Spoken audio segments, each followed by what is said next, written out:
college athletics and particularly the game of football is you have an opportunity to bring awareness to a lot of neat things, and one of the areas that I think the American Football Coaches Association does a good job is lending their support and their podium, if you will, to raising that awareness.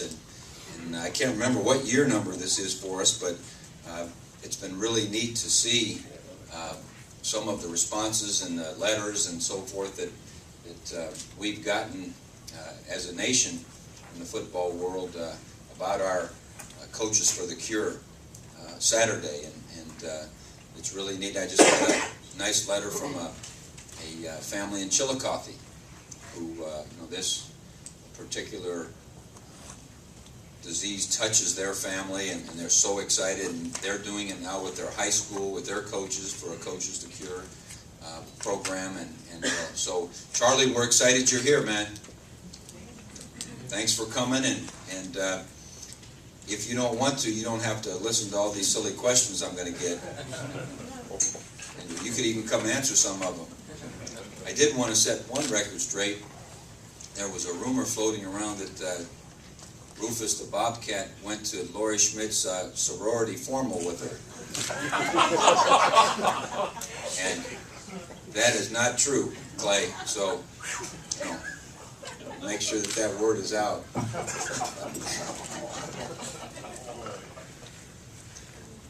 That was a different one. I was standing at the national anthem, and I heard some of our guys talking. Hey, did you see that mascot? I'm thinking, you're thinking about the mascot? Because I didn't know, that it was live mascot week. And I really didn't, beyond that first little gibberish at the beginning, I didn't hear much about it. And then I was alerted to the fact that it's kind of why the fella tried out, I guess, was to get a shot at Brutus. And I saw Brutus over at the Block O event last night, and asked him if he was going to be ready for Saturday, and he's probable. So, from an injury report standpoint, but at any rate, speaking of injury reports, we probably will lose Donnie Evich for a significant number of weeks. Travis Howard maybe for a week or so.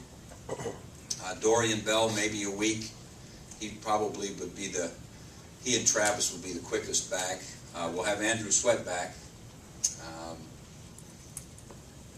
Carlos Hyde is now pretty healthy, and tonight we'll be able to see just where he might be able to help us out.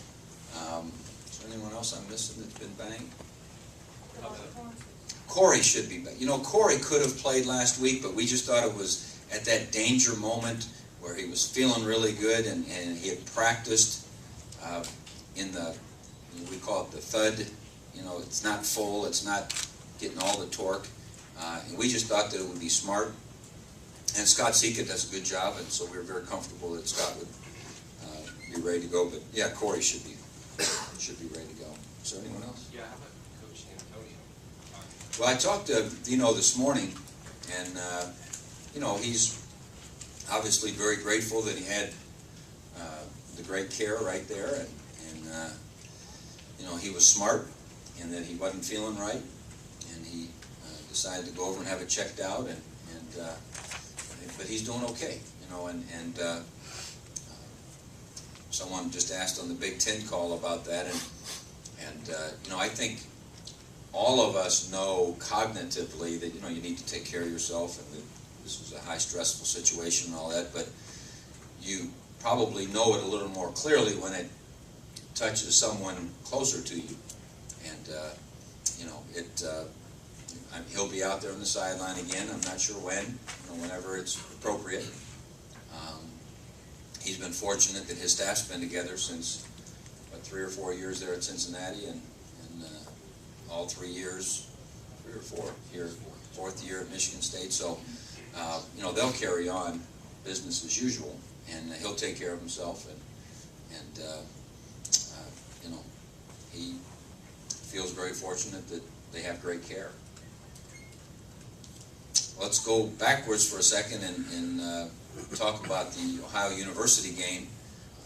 I thought our defense again set the tone, not simply for the fact that I think they had 8 3-and-outs, which our goal for a game is 5. If we can get 5 3-and-outs with our defense, that's almost like a turnover. And we had 8, and we had 5 turnovers. And so, when you have that type of production from your defense, offensively, we did a little bit better job of scoring in the red zone. Still had to kick 2 field goals, I think it was, and special teams wise, I thought we made a couple steps. We had, the one long kickoff return, which we had one lane that wasn't really filled just right, and then the other push in the back, and then all of a sudden, it's out the gate. But as the kicks went on, I thought our fundamentals and techniques got a little bit better there, and we had the blow on the punt protection. When you let a guy run free, we had a little bit of confusion, and they did a good job. They had a little bit of a delayed rush, and we didn't quite have the poise to just let it come to us, and so it was a great lesson from that standpoint, because typically you can't survive punt block for nearly a touchdown. The defense turned them away. I thought there was some improvement. There were certainly some opportunities. We got to do a little bit of a 2-minute right before the half, and it went pretty good moving down the field. Then we made the poor decision on a throw that cost us a turnover. But there were a lot of things that we can continue to build on, and I do think it was an improvement week. And that's what will be key with this week.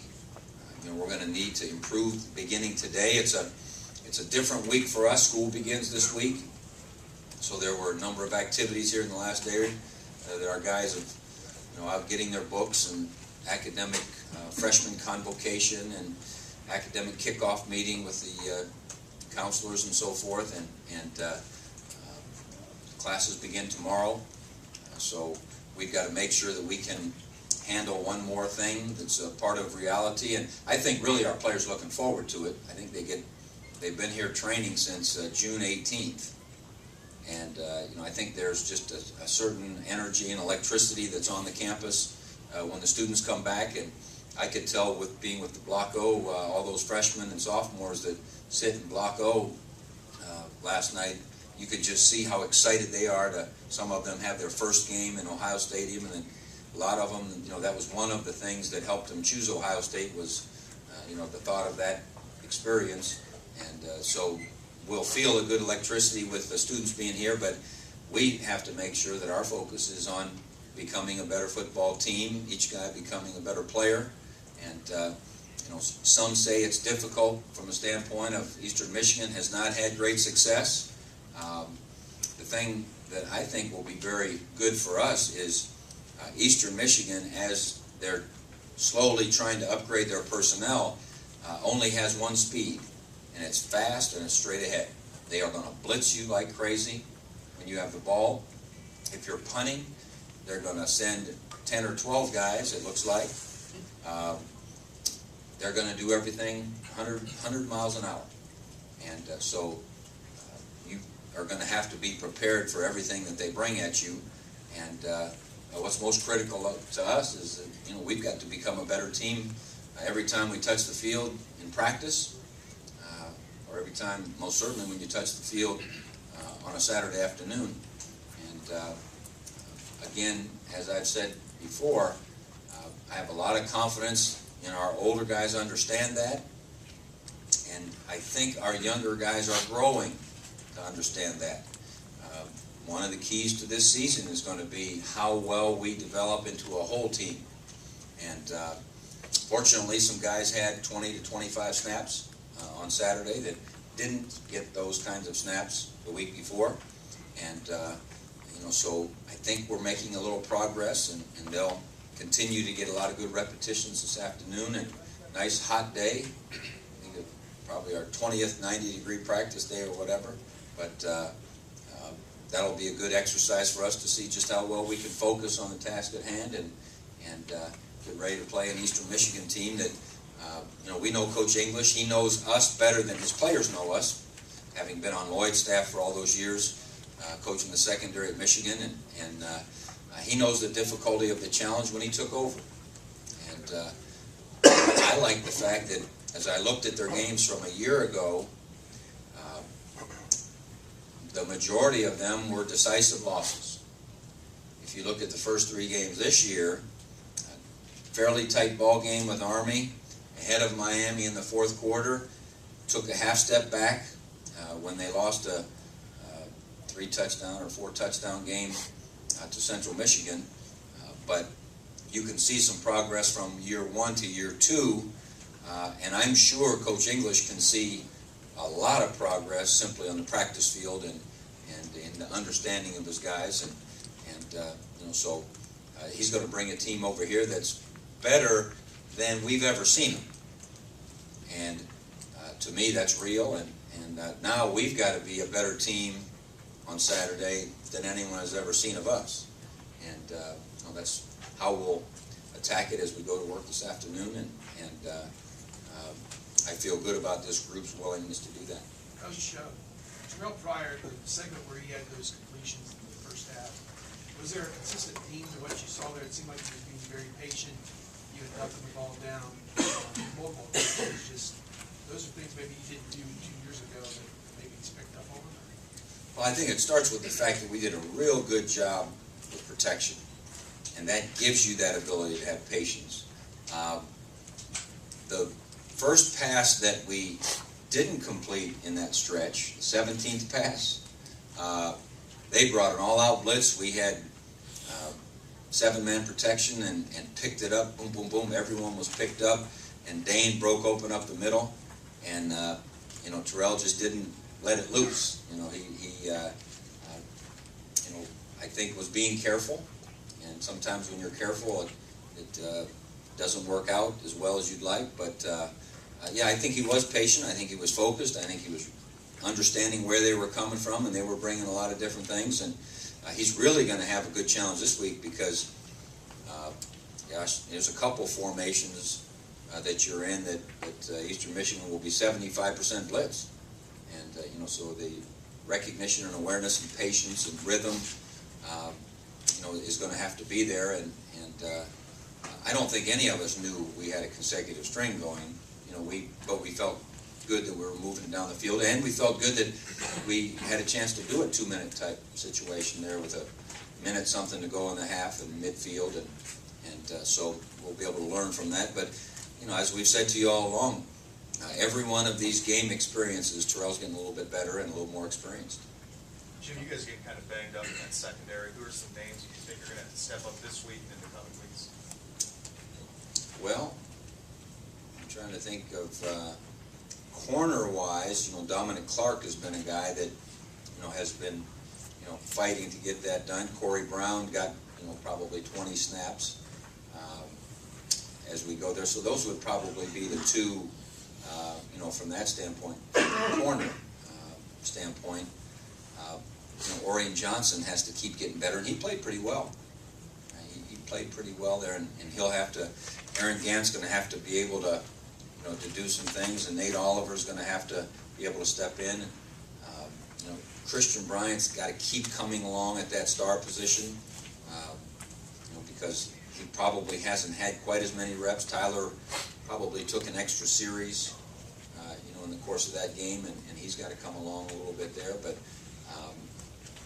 losing CJ and now with Travis out for a week or two, that's 2 of your top 8. So numbers 9, 10, they've got to step up, and we ask a lot of that particular position group on special teams, and so those guys have got to fill in some spots, whether it was the starting group or the backup group, special teams wise as well. You're talking about the blitz possibilities a lot from Eastern Michigan. With your offense, with where the offensive line is, with their protection, and with what Terrell is able to do with his ability to get away from pressure sometimes, how do you think this offense handles teams that want to blitz and bring a blitz? And sometimes is that one of your best chances to maybe pop something? I